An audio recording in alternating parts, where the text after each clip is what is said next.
Start your career at KSG Institutions and JK College of Nursing and Paramedical. 15 UG programs, 6 PG programs, 7 research programs, nursing, catering, BSc 4-year nursing course, Bachelor of Physiotherapy 4.5 years course, no donation, no capitation. Join KSG Institutions, Singanallur, Coimbatore. தீர்ப்பு எழுதும்போது ஹைகோர்ட்டில் என்ன சொல்லியிருக்காங்க? Honourable their lordships mister justice SM Subramanian and mister justice V Lakshmi Narayanan அமர்வு என்ன சொல்லியிருக்கிறதுங்கிறதையும் பார்க்கணும். இதெல்லாம் consider பண்ணும்போது இந்த வழக்கு அப்படிங்கிறது தமிழ்நாட்டில் இந்த மாதிரி எண்ணமே எவனுக்குமே ஏற்படக்கூடாது அப்படிங்கிற மாதிரி தீர்ப்பு இருக்கணும் அப்படின்னு PW1ங்கிறது பாதிக்கப்பட்ட கல்லூரி மாணவி தான். அந்த மாணவி என்ன சாட்சி சொல்லியிருக்காங்க, அதில் அவர் சாருன்னு சொன்னதை பற்றி ஏதாவது சொல்லியிருக்காங்களா, அந்த சார் யார் அப்படின்னு சொல்லியிருக்காங்களா, இந்த விஷயங்கள்லாம் யாருக்கும் தெரியாது. இது பொள்ளாச்சி பாலியல் வழக்கு மாதிரி ஒரு திரை மறைவு ரகசியம் இன் கேமரால தான் நடந்துட்டு இருக்கு. என்ன நடக்கிறது அப்படிங்கிறது அரசு வழக்கறிஞர் லேடி இருக்காங்க, அவங்களுக்கு தெரியும், ஜட்ஜஸுக்கு தெரியும். இப்போ இந்த வழக்கில் என்ன குற்றப்பத்திரிகை தாக்கல் செய்தார்கள், எத்தனை சாட்சிகள், LW அப்படின்னு சொல்லுவாங்க, list of witnesses for prosecution witnesses. இவன் சமூகத்திற்கு ஊறு, சமூகத்திற்கு கேடு, த்ரெட் டு சொசைட்டி அப்படின்னு முடிவு பண்றாங்களா? அந்த சாட்சியில எத்தனை சாட்சியை நீங்க விசாரிச்சீங்க, எத்தனை witnesses, prosecution list of witnesses மகளிர் நீதிமன்றத்துக்கு தைரியமாக முன் சாட்சி சொன்னார்கள். அதுல எத்தனை சாட்சியை பிற சாட்சியா ஏதாவது மாறி இருக்கா, ஹாஸ்டைல் விட்னஸ்.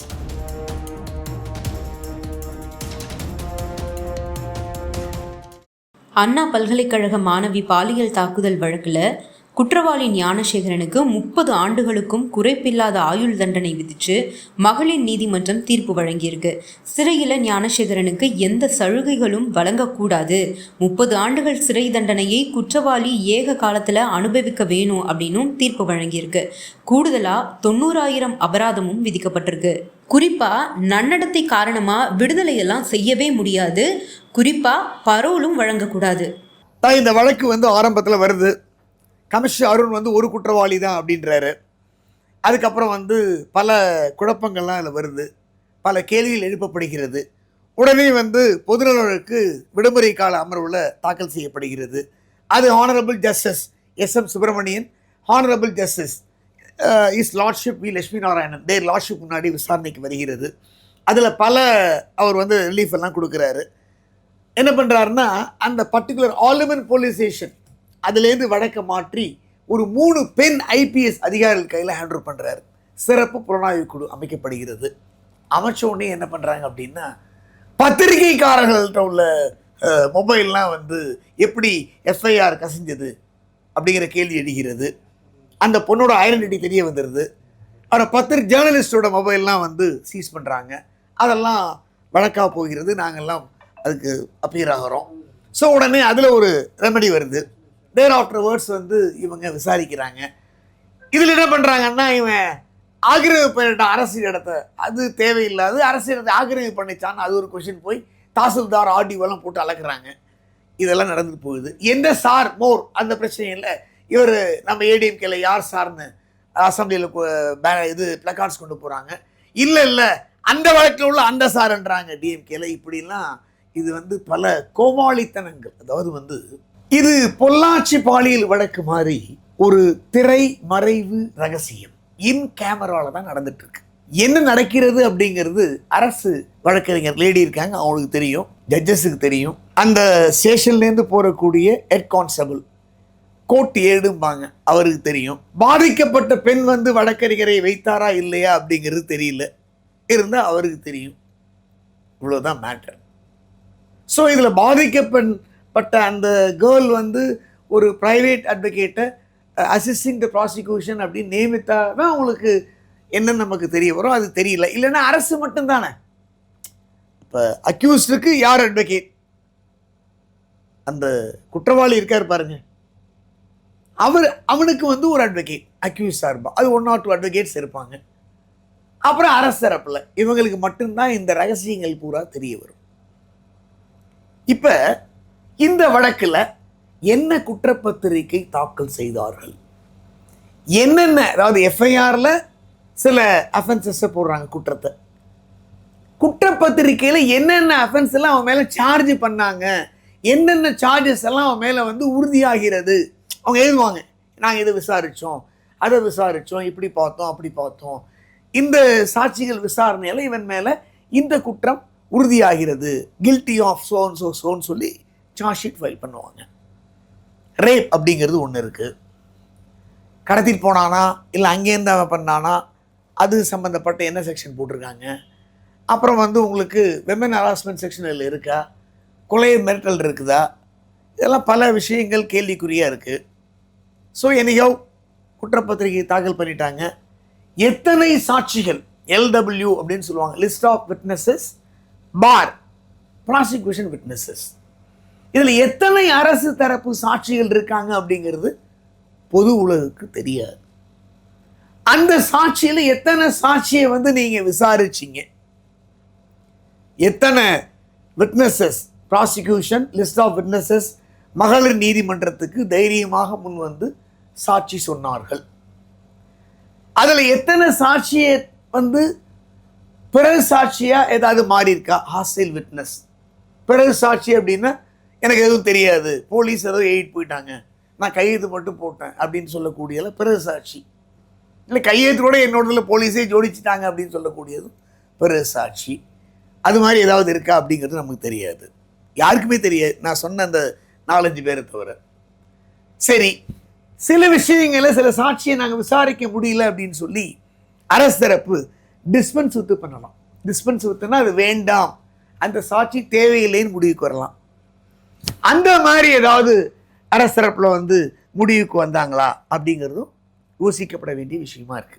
அதுக்கப்புறம் இதில் 164 ஸ்டேட்மெண்ட் அதான் மெயின்.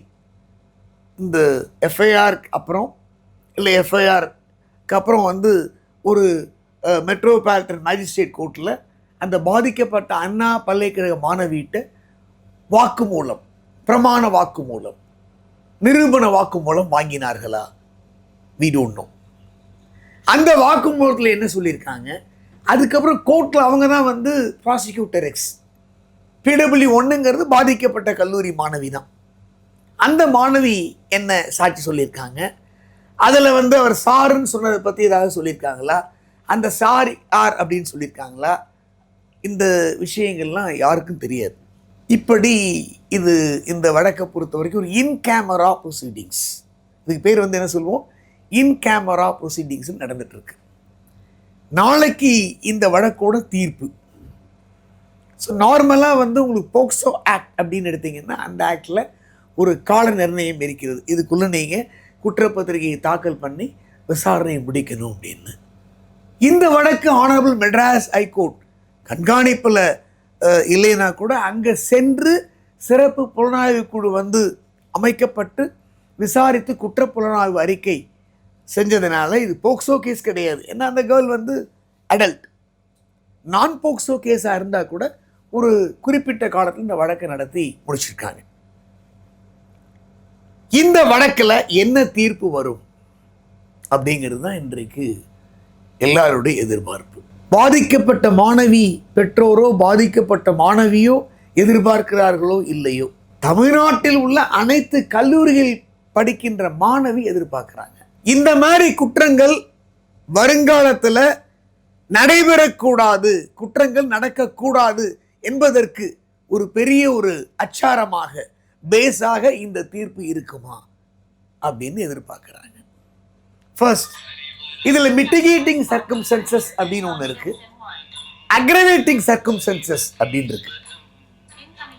இதில் மிட்டிகேட்டிங் சர்க்கம்ஸ்டன்சஸ், அக்ரவேட்டிங் சர்க்கம்ஸ்டன்சஸ் இதெல்லாம் வந்து ஆனரபிள் ஜட்ஜ் வந்து கன்சிடர் பண்ணணும்.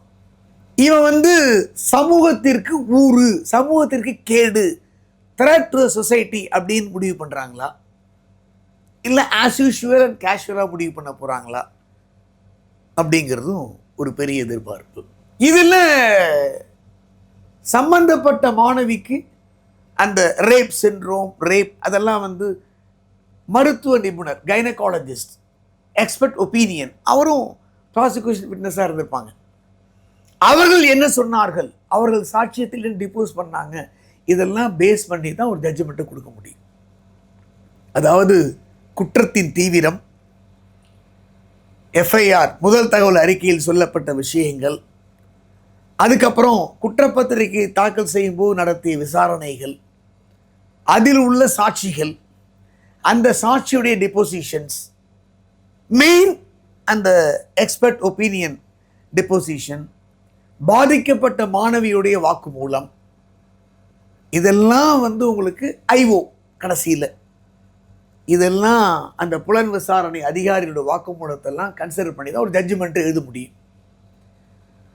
நார்மலாக சொல்ல போனால் இந்த வழக்கு ஒரு தீவிரமான வழக்கு, மிகவும் படு கேவலமான படு மோசமான ஒரு வழக்கு.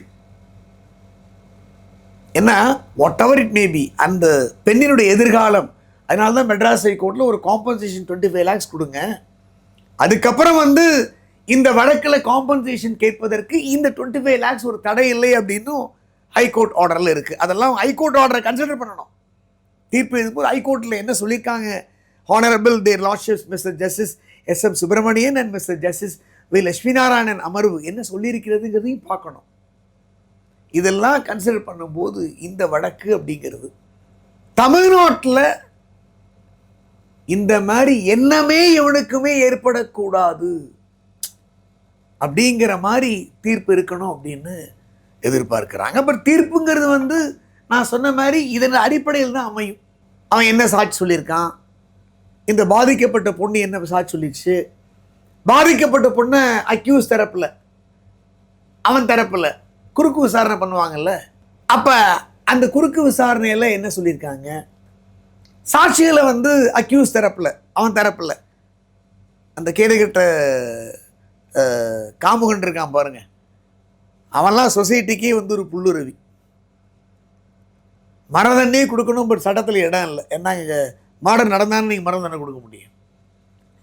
அவருடைய கவுன்சில்ஸ் என்னென்ன குறுக்கு விசாரணை பண்ணாங்க, அதில் அவங்க என்னென்னலாம் சாதிச்சாங்க, அவங்களுக்கு சாதகமான ஏதாவது பாயிண்ட்ஸ் எல்லாம் இருக்கா, பாதகமான பாயிண்ட்ஸ் இருக்கா, அப்புறம் புலன் விசாரணை அதிகாரி என்ன குறுக்கு என்ன சீஃப் எடுத்தாங்க, அக்யூஸ் தரப்பில் என்ன குறுக்கு விசாரணை பண்ணாங்க, இந்த விஷயங்கள் இருக்குது. அதுக்கு டாக்டர், அந்த எக்ஸ்பர்ட் கைனகாலஜிஸ்ட், முதல்ல அட்மிட் பண்ண போது இருந்த கேஷுவாலிட்டி மெடிக்கல் ஆஃபீஸர், அதுக்கப்புறம் கைனகாலஜிஸ்ட், ஃபிசிஷியன், இவங்களுடைய சாட்சியங்கள்லாம் என்ன, அதில் முதல் விசாரணை சீஃப் என்ன, பிறகு குறுக்கு விசாரணை என்ன, இதெல்லாம் பார்த்தா ஒரு தீர்ப்பு அமையும்.